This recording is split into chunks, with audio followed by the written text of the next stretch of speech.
Do you feel that your memory is not what it used to be? Have you had any memory lapses lately?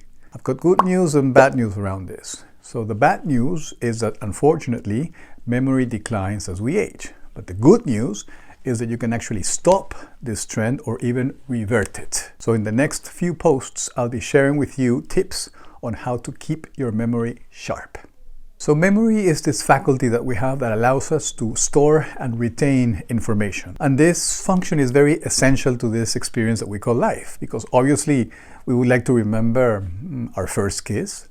We like to remember, of course, the special dates and occasions, anniversaries. And obviously we want to remember those joyous moments that we experience on holiday, right? And of course, we also want to retain the knowledge and the skills that we acquire through life. So that's why it's very, very important to pay attention to memory and to really look after it.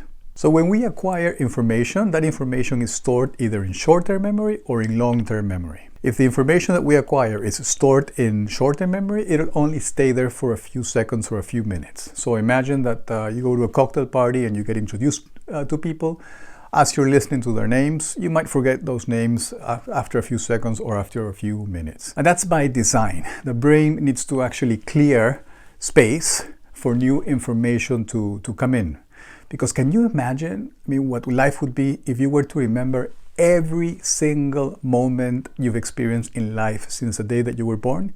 It would be impossible to focus on the present. When information is stored as long-term memory, that information actually stays with us a little longer, perhaps a few weeks, a few days, months, years. But even the most resilient of long-term memories can actually fade away if we do not look after our long-term memory. So if you really want to retain as long-term memory the information that you are acquiring, there's many things that you can do, but the number one thing where you should start is by focusing, okay? So you have to stop multitasking, you have to manage distractions, you have to avoid any kind of disruption.